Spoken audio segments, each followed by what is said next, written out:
सवाल है, मैं आपसे ये जानना चाहता हूँ सर, मैं ये आपसे जानना चाहता हूँ कि मदरसे में आप बच्चों को ये शिक्षा देते हो कि गजवाए हिंद होगा। गजवाए हिंद में आप सारे हिंदुस्तानी हिंदुओं को तलवार से काटने की बात करते हो, ये सबसे बड़ा आतंकवाद है। दूसरा सवाल मेरा आपसे, अगर आरएसएस इस देश में हिंदू धर्म को बचा रहा है, लेकिन सरहद पर जो गोली जो जवान खाता है वो ये नहीं सोचता कि मैं हिंदू के लिए गोली खा रहा हूँ या मुसलमान के लिए गोली खा रहा हूँ, तो मुझे इस देश में ना तो मीम सेना चाहिए, ना भीम सेना चाहिए, ना आरएसएस चाहिए। आरएसएस का होने का उद्देश्य मैं आपसे जानना चाहता हूँ और आप मुझे गजवा हिंद के बारे में जरूर बताइए, जाऊंगा नहीं वरना। दोनों से अच्छे सवाल पूछे, पहले आपसे आरएसएस का क्या उद्देश्य है बताइए, ये देश का युवा पूछ रहा है आपसे। किसी भी पूजा पद्धति को अपना सकते हैं, लेकिन इसके बावजूद आप जब भारत में जन्म लेते हैं, भारत भूमि को अपनी मां मानते हैं, तो भारत के प्रति आपका प्रेम, स्नेह और समर्पण वो आपको इस देश की संतान बनाता है, हिंदू बनाता है। आप पूजा पद्धति कोई भी कर लीजिए। आप लोग आपसे जो सवाल पूछा गया, ये गजवा हिंद काहे पढ़ाया जा रहा है? मैं सबसे कहता हूं, आप मदरसों में जाइए, मदरसों में जाकर देखिए, एक मदरसा सुन बेटा, एक मिनट आपका बेटा, एक मिनट मैं जवाब दे दूं। इधर आइए निकल के, बेटा एक जवाब दे दूं, इधर आइए निकल के। अभी वो खुद बता रहे हैं कहां से, मेरा जवाब पूरा नहीं हुआ। आप अजमेर से हूँ, मदरसे से ही पढ़ के आया हूँ सर। जी मोहम्मद खान मेरा नाम है, मैं खुद मुसलमान हूँ और मुझे ये पढ़ाया गया है कि ईसा मसीह जो आसमान पर चले गए थे वो वापस आएंगे यरूशलेम में और फिर सारे हिंदुस्तानी उनके साथ मिलके पाकिस्तान बॉर्डर से तलवारों के साथ हिंदुओं की जो है वो गर्दनें सर से काटेंगे। लिखा है ये गजवाए हिंद में इन्होंने हमें पढ़ा, ये पढ़ाते हैं मदरसों में, ये सिखाते हैं।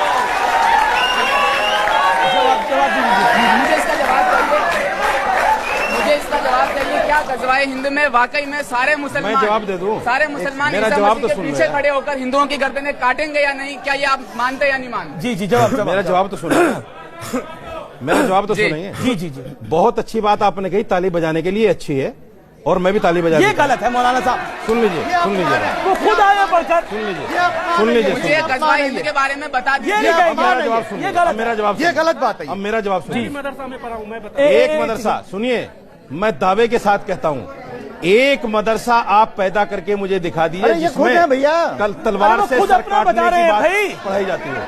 एक बता तो रहे हैं, मैं दावे के साथ, आप मेरे साथ चलिए, बैठिए, आप मेरे साथ चलिए, सुनिए। अजमेर आपके मदरसे में चलता हूं, अगर उन्होंने आपको ऐसा पढ़ा, आप झूठ बोल रहे हैं।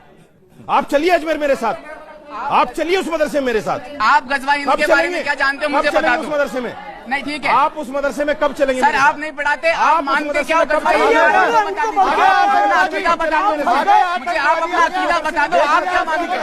अब बैठिए।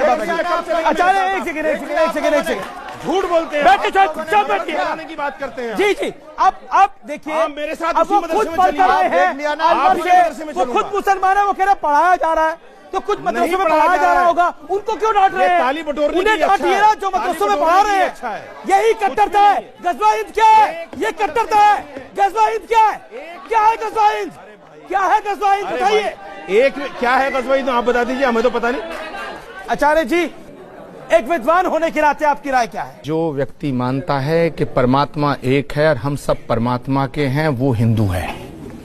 जो व्यक्ति मानता है कि ये पूरी दुनिया, सृष्टि, सब ब्रह्मांड परमात्मा ने बनाया है, मैं उसे प्रणाम करता हूं, वो हिंदू है। जो व्यक्ति किसी भी परमात्मा की कृति को प्रेम करता है, वह हिंदू है। और ये सबसे बड़ा हिंदुत्व है कि मैं जानता हूं कि अमीश देवगन जी मेरे विरोधी हैं, फिर मैं इन्हें सबसे बड़ा राष्ट्रवादी पत्रकार मानता हूं। ये हिंदुत्व। जी, मेरे शो में जो रशीदी साहब ने बोला कि मैं कोई गजवा हिंद पढ़ा रहा है अलवर के किसी मदरसे के अंदर, जैसा जनाब ने यहाँ पर सवाल को रखा जिस पर बिफर गए मौलाना साहब। उन्होंने बोला मैं गर्दन उड़ा दूंगा उस मौलाना की जो गजवा हिंद पढ़ा रहा है, लेकिन FIR दर्ज कराइए, शिकायत कराइए, कृपया करके गर्दन काटने की बात इस कार्यक्रम में और इस देश में ना करिए। ये गलत मैसेज देता है। इस देश को प्यार की आवश्यकता है, इस देश को दुलार की आवश्यकता है, इस देश को तरक्की की आवश्यकता है, इस देश को नौकरी की आवश्यकता है, इस देश को दुनिया की सुपर पावर बनने की आवश्यकता है, इस देश को गर्दनें काटने की आवश्यकता नहीं है। और यही देश हित की बात है। नमस्कार, आप देखते रहिए News 18।